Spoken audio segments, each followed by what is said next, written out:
Travis Wayne Goodsill. There's a critic of the Mormon Church who is desperate for attention, that he thought that he could attack me to get more attention to his channel, I guess. I didn't check how many views he had. I was just checking to see if he was a legitimate channel. He did show his thumbnail that had, I'm guessing, maybe his face, and it had two other faces, and thus talk face. And so yeah, he's a critic of the church. He's very dark. He goes where I will not dare go, despite my videos talking about how deep the corruption and evil of the church is. And I still won't go that deep that he's going. But he does videos that are typical of your Mormon critic. You know, 9 signs your church is a cult. Stuff like that. That was the only one I actually read the title of. So that's all I got for you. I'm not going to give him the attention other than I replied to throw it back in his face. Because he was doing the typical commenter thing of, one, not paying attention to the time when the video was uploaded. That would have been a clue. Maybe he's got more videos. Maybe I should check to see what those other videos are. And 2, he makes the incorrect assumption that I'm Mormon defending the church.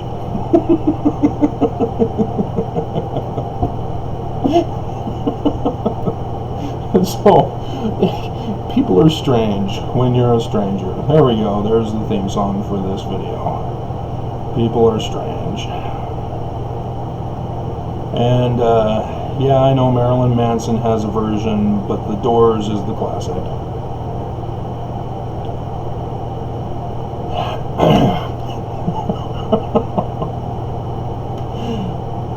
So, yeah, in his comment, he wrote, "So you think you have special insight into linguistics and Mormonism that you're the only one who knows about it."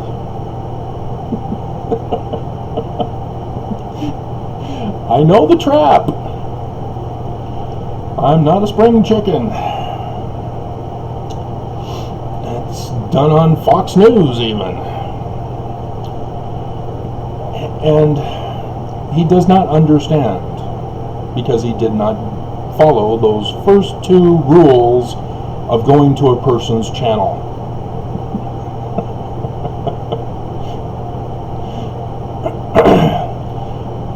I even did the video yesterday. That was yesterday's video about my special insight. Going over it with you. I just uploaded it now though, I think. Yeah. The 25 years one. So, and it's saving on Travis Wayne Goodsill right now. It's got 7 minutes to upload. I'm waiting for a retaliatory attack by YouTube.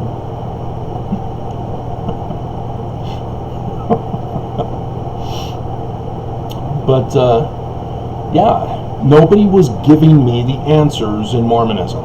How did Joseph Smith translate the Hebrew text of the Bible, as he said in the King Follett Discourse?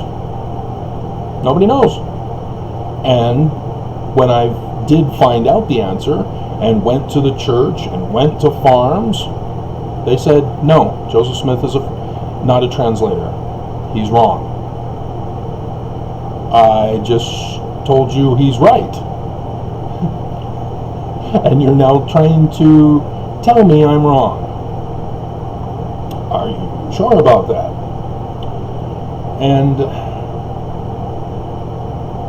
And so, yes, as a pioneer in the specific fields of linguistics, I'm the decipherer of Paleo-Hebrew. I'm the decipherer of Egyptian petroglyphs. I just, again, went over that the other day, going over the facsimiles and how they are not listing on their sign lists the petroglyph characters. They have the text, they translate the text for us, they don't do anything with the characters in the petroglyphs. And so I walked right into it, having deciphered Paleo-Hebrew. And so, yes, that exclusive research, because nobody knew the answer, nobody was doing the research, everybody was lying about the research and the origins of Paleo-Hebrew. I found out they were lying as I did the research myself and made the decipherment. And thus, yes, Joseph Smith is correct. Elohim should be translated plural all the way through. And so, yes, I didn't stop with just that half sentence that Joseph Smith did. I kept going to see what else would be discovered using that pattern of translation. And so I've been telling you about that in my videos. For example, Yah is the head God in the Hebrew Bible of the creation. And Son Yah was given the new name of Yahweh, Jehovah, as you know it, in Genesis chapter 2, after he finished. And thus harmonized with the parts that are correctly translated, where certain characters get new names. Abram, Jacob, for example. And you'd think as a president of the Church of Jesus Christ of Latter-day Saints that he would understand new names. That you don't just throw out any old new name. There's meaning and purpose behind the new name.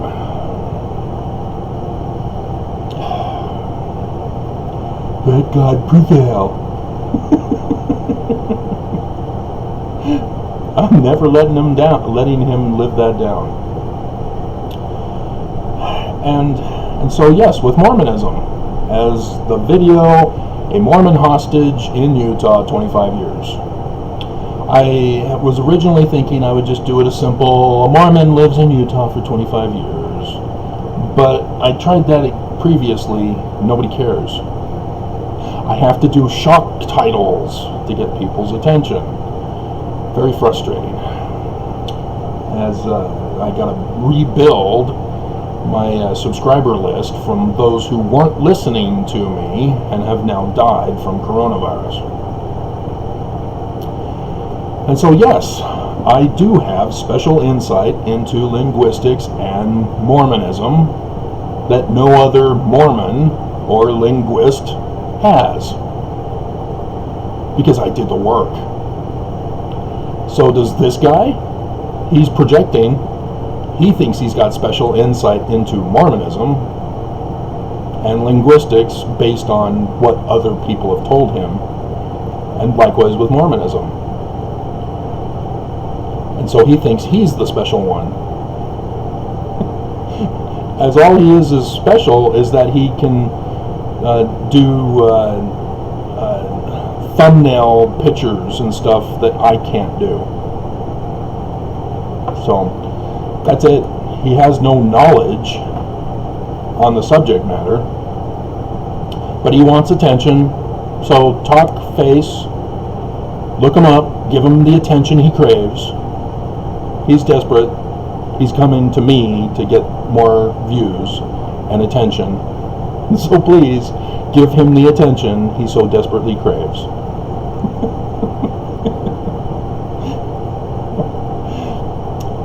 In the thumbnail that I put for the Mormon Hostage 25 years, you'll see the dinosaur. You guys all know about the license plates that had the dinosaur. And this was part of that slogan that they did with Governor Herbert when he changed the theme of Utah to Life Elevated. Little do we know now in retrospect that the whole purpose was to eliminate the poor and the homeless from Utah.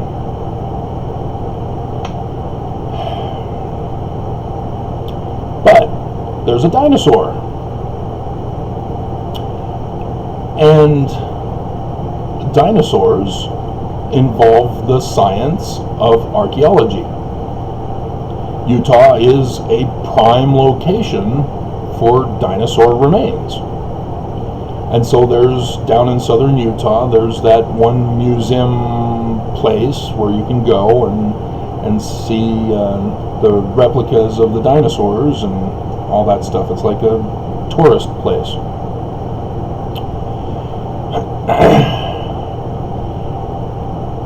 And when you go there, they'll tell you that the dinosaurs lived on Earth and were rendered extinct at a particular point in time. As most are certain that it was the meteor that struck in the Gulf that wiped out the dinosaurs.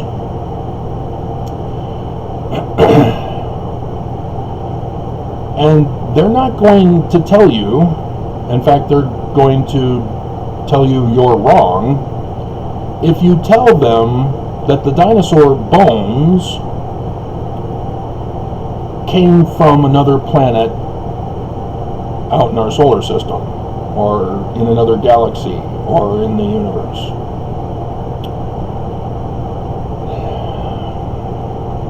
But yet, my mother's generation, as my mother herself told me, oh yeah, dinosaur bones came from another planet.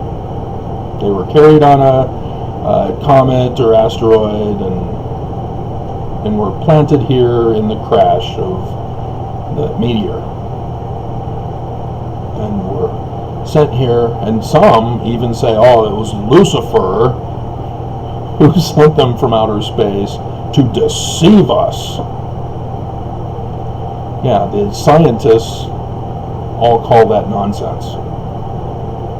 Just like talk face. Man, you're talking nonsense, talk face. It's now processing, it's got 4 minutes. And so isn't it great that the church, in order to disagree with science, created lies, just utter nonsense, anti-science claims to debunk science. They came from outer space. You've been deceived, science. We've showed you. We put you in your place. Oh, so you scientists think you have special insight into...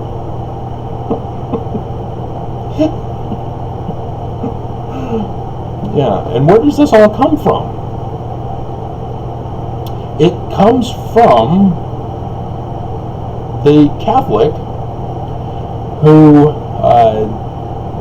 set the date for Adam and Eve at 4004 BCE. And you notice I said BCE rather than BC. BCE is the scientific terminology that we use. CE is to replace Anno Domini. AD, not after death. It's the wrong pivot point. It does not work if you just stop and think.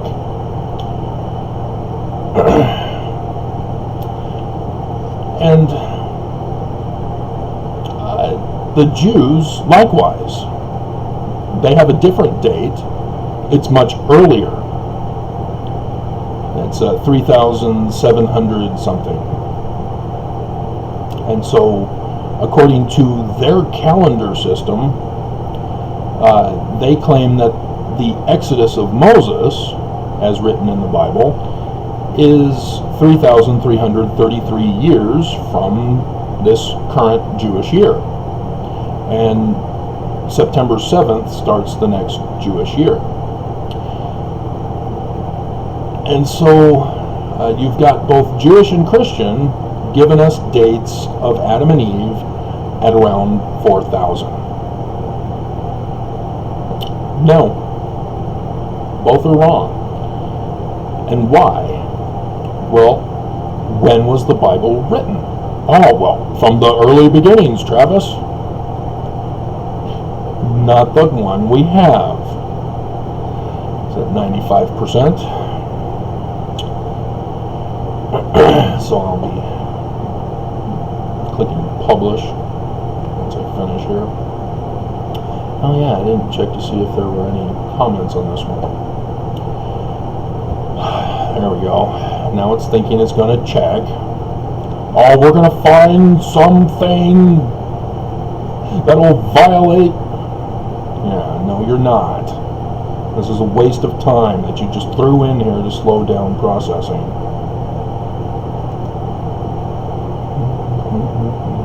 Go back in time. There we go. Nobody comments. Why is that?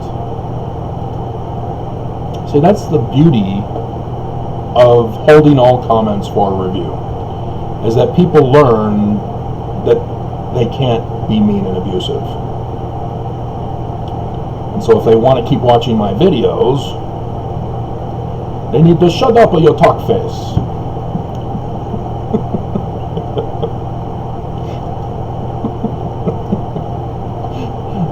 He desperately needs attention, guys. I'm going to give it to him here in this video. Oh, what a surprise. They don't have him plastered all over my screen when I signed out. I would have expected that. But we got the next thing I'm going to talk about up here on the screen, though. And so, yeah, Mormons, well, let's see, I got to explain the Bible. The Bible contains anachronisms, just like the Book of Mormon does, and ex-Mormons know about this. Talkface should know about anachronisms of the Book of Mormon. If he doesn't, why doesn't he have this special insight that only he knows?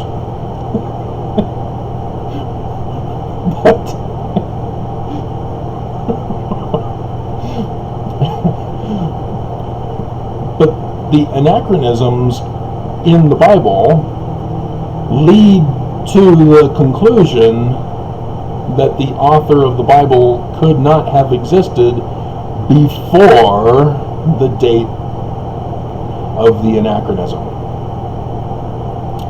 And thus the Roman period is when both Old and New Testaments were written. And there's some suggestion that there's anachronisms in the New Testament that indicate a post-Constantine. So that's disturbing. But the Old Testament clearly is during the Roman period, and confirmed with the discovery of the Dead Sea Scrolls by the Qumran community, who were one of the Therapeutae that were during the Roman period. And the teacher and his 12 disciples that would go around to the other Therapeutae groups and preach and heal. That's what Therapeutae means, is healers. And so, yes, Jesus and his 12 apostles, being post-Constantine, are throwing in anachronisms that he is a historical character, using the knowledge of the Therapeutae as their backdrop for writing the Gospels, and incorporating Egyptian, which they had no clue of what they were doing. None. Behold, my beloved son. That's Egyptian. Behold, my son of Mary. And then, upon this rock thou shalt be called seer. Peter, Egyptian. Whole bunch of Egyptians. John the Baptist. I do not have authority to unloose your ankh. So, yeah, a whole bunch of Egyptian stuff in there that the authors were clueless about. And so again, it's a situation where they deny science, in this case linguistics and cultural history of anthropology and archaeology, to throw in the Constantine creation of an unknowable, supernatural, not real God, who's now history in the text. And it's not even the same name, because it was going to be a separate video I was going to do this for. But just quickly, the Doctrine and Covenants was coded. Names and places were given different names and places, and so in 1981 the church claims they decoded all of it. It's all better now. It's now understood. No. I can go over 116 again. It's not Babylon. It's coded still. It's supposed to be a current nation. Give you a hint, it's America. And there's another one. What is the name of Jesus Christ? Well, it's Jesus Christ, obviously, Travis. We have special insight that only we have. Are you sure? Or is that the code name? Think about it first. Joseph Smith talks about son Amen. Is that the code name? Or is Jesus the code name? Think about it. Think about it. Where does Amen come from? Think about it. Isaiah.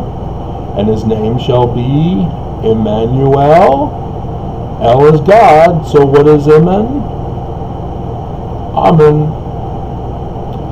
So which is the code name in the Doctrine and Covenants?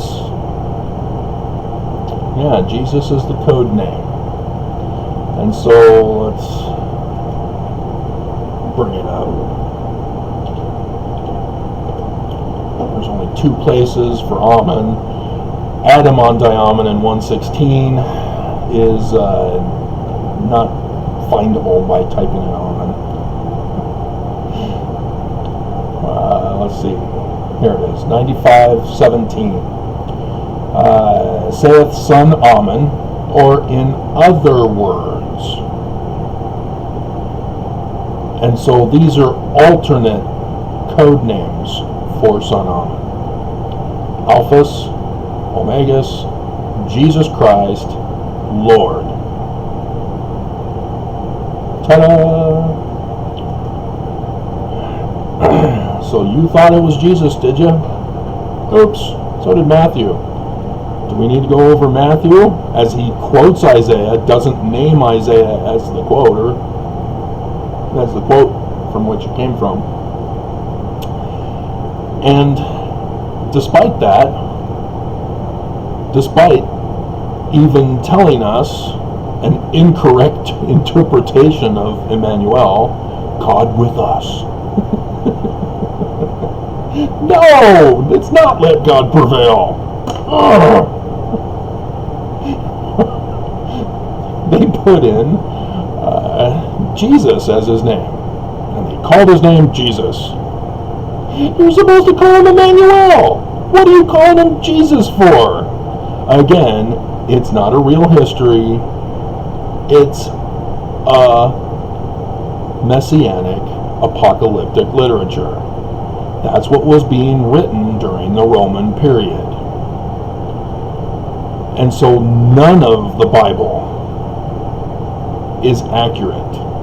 Now, yes, there are the books of Kings. Those are separate books. They were not part of one singular book called the Old Testament that they found records of. All the books are separated. Even the gospel books were separated.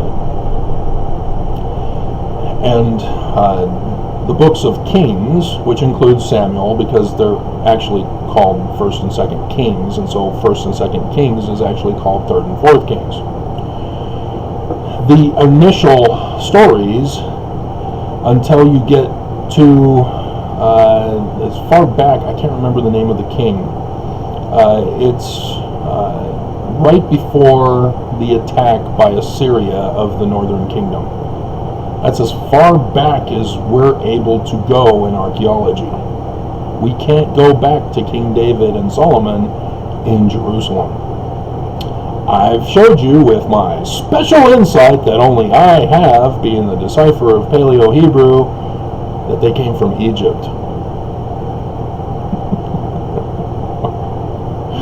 See, I'm trying to share it with you. I'm not keeping it to myself. That's what he's also suggesting when he claims that. Dumbass. Give him his attention. He's desperate. He's lonely. Women know how to do that. They know how to play guys up, don't you? Oh, you're so smart.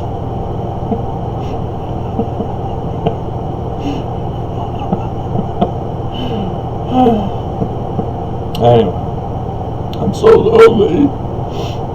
The movie Contact. Let's move on now. And so, yes, the stories in the Bible are not history. They're using history, but they're not accurately. Anachronisms. And so again, if you're going to claim that the Bible is literal history, just like Mormons claim the Book of Mormon is literal history, again, you're going to fight against science. But that's why the date for 4000 exists, is because of this lack of understanding of the Bible origins. And so, yes, mankind goes back much later. The flood has been confirmed in Alberta. The great flood that swept the earth, it was real. Scientists know it's real. I don't know why scientists don't say, hey, guys, we found your biblical flood. 10,500 BCE. It's known all around the world. That's when it happened. Scientists tell us that's when it happened.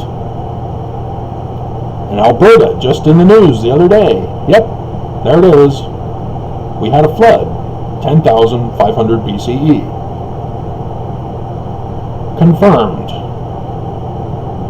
So not just the old world, but the new world. It was a worldwide flood. 10,500 BCE.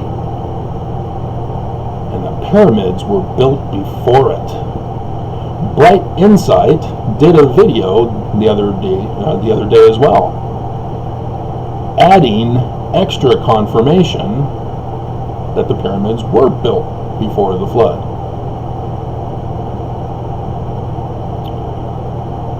And he's not quite sure of the actual date. He just knows it's before 10,500 BCE.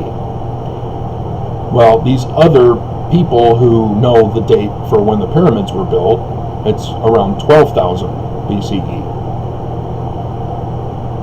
And I think there's a movie about the pyramids being built. Is it 10,000 BCE or is it 100,000 BCE?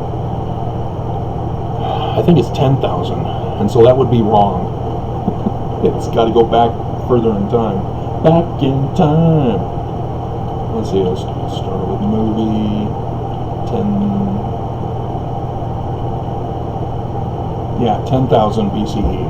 Yeah, nope, you got to go back to 12,000, guys. It was quite interesting of a movie.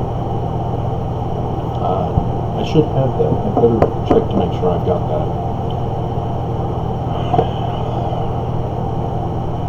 If not, I hope I can by it before the end of the world happens.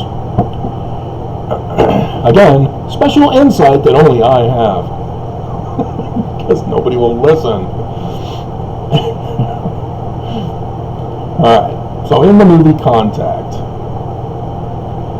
with Jodie Foster, not the more recent one that's not related to it, she's a scientist, and she is struggling to get grant money so that she can listen for alien life. Her father died, her mother was already gone, and so that traumatized her to want to look to the heavens to find her parents.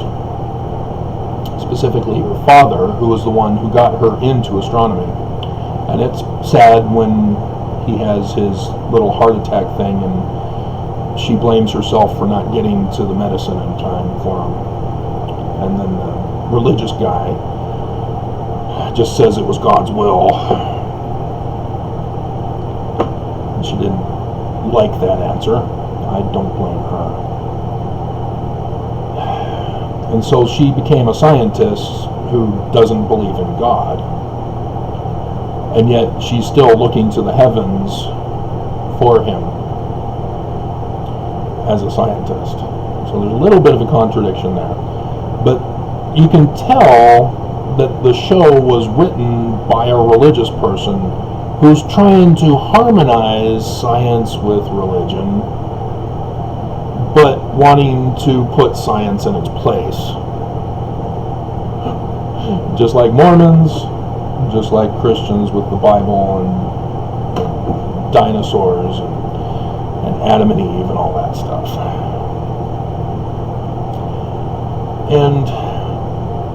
And so the I can't remember his name. He's the guy who's gone off the deep end now. Something happened in his life that he's now weird. Jodie Foster, yeah. Matthew McConaughey. Yeah. He's the man of the cloth without the cloth.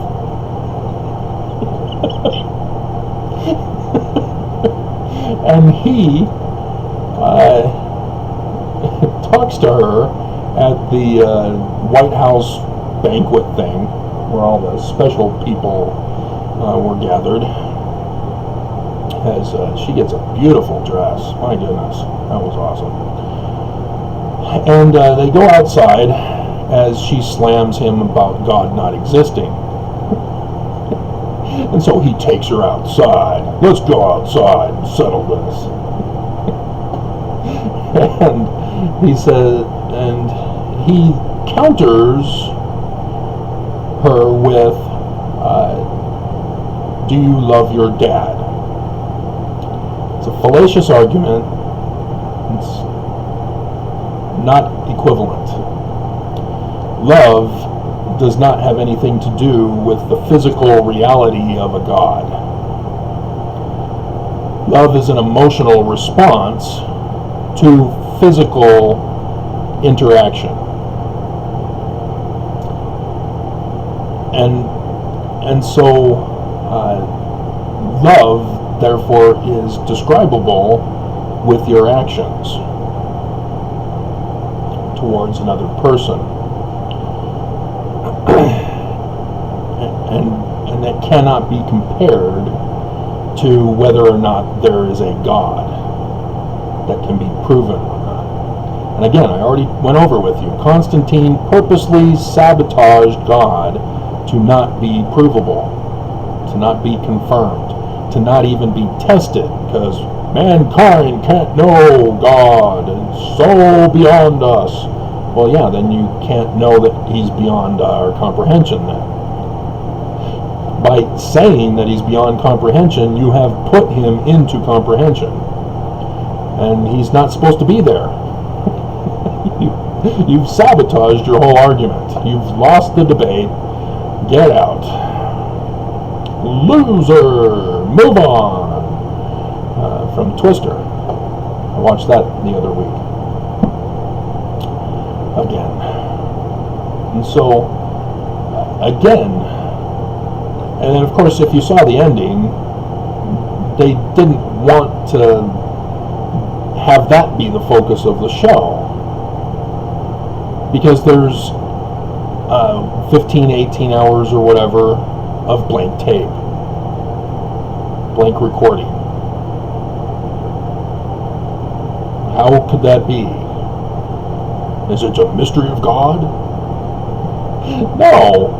It means she actually did go through the wormhole, which, again, science has made that all up. There are no such thing as wormholes.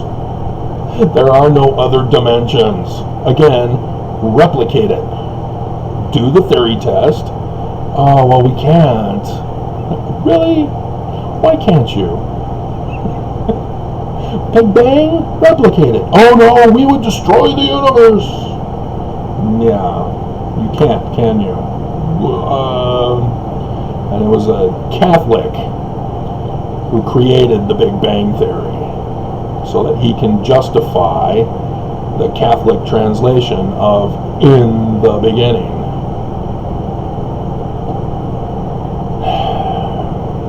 Jews have it "when God began," which is also incorrect, because you got to have the past tense. They don't have the past tense. It doesn't even have a tense. You need a tense in there. There are 3 characters. I'm giving you special insight that only I have. There are 3 characters for past, present, and future that need to be added as prefix determinatives to a verb. And there are none, according to the Hebrew text as it is, and the translations that have subsequently followed. And so they're all wrong. Even the Jewish version, which is, according to the Masoretes, of 600 to 1000 BCE, actually 800 to 1008 CE, is wrong. And even though they claim it's the most correct, and it should be considered as the most correct, because they were the ones who created it. They fixed the translation to only one translation, and it's still wrong. And so when I'm just going to go over the King Follett Discourse for you and show you how Joseph Smith is a translator of Hebrew, as I've already done that video for you. Bereshit. Bara is in there, or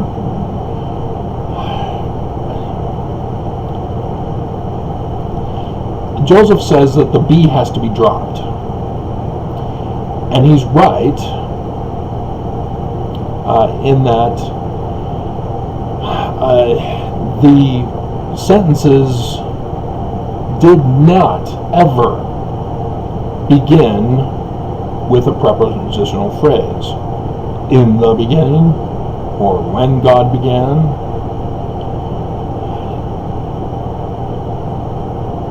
That's not the sentence structure of the ancients.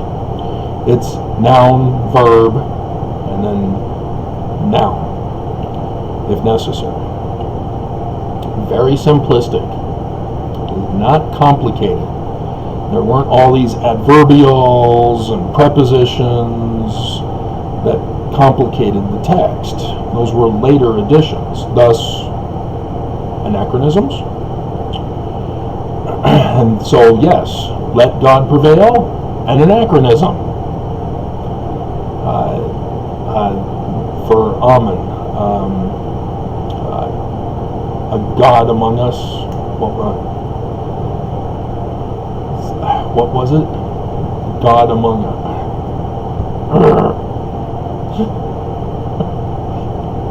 What was Matthew's error? Dun, dun, dun, dun. God with us.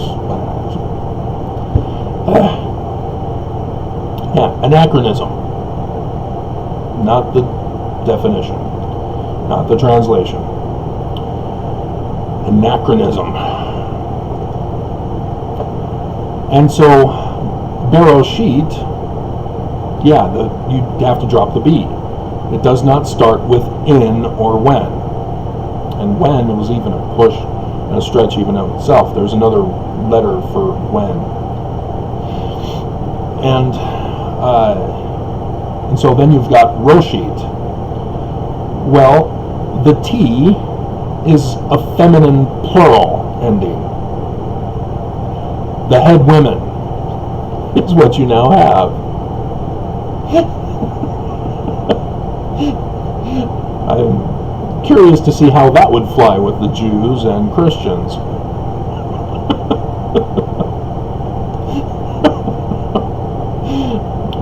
But yeah, Bereshit bara Elohim. Bara. Where's the tense indicator? There isn't one. Oh wait, that feminine plural ending at the end of Rosh, just as Joseph said, it's just Rosh, the head, and he understands it as the name of God, as a general concept. The head, God, brought forth the heavens and the earth, together with the heavens and the earth, technically. Because again, anachronism, the et is not the direct object indicator. That's an anachronism. So he's together with. And so yes, the T is now the prefix determinative for bara. So the head will bring forth. Future tense. Ta-da! There you have it. And then you just follow that pattern throughout the rest of the text, and you've got a completely different text. As Rabbi Sykes told Joseph Smith, it would ruin the whole Bible. Yeah. By correcting, you ruin the falsehood. So, there you go. And it took 43 minutes? I just cannot do a quick, simple video, can I? So, give Talkface attention. He's desperate for it. He's jealous that other people have special insight that he doesn't have.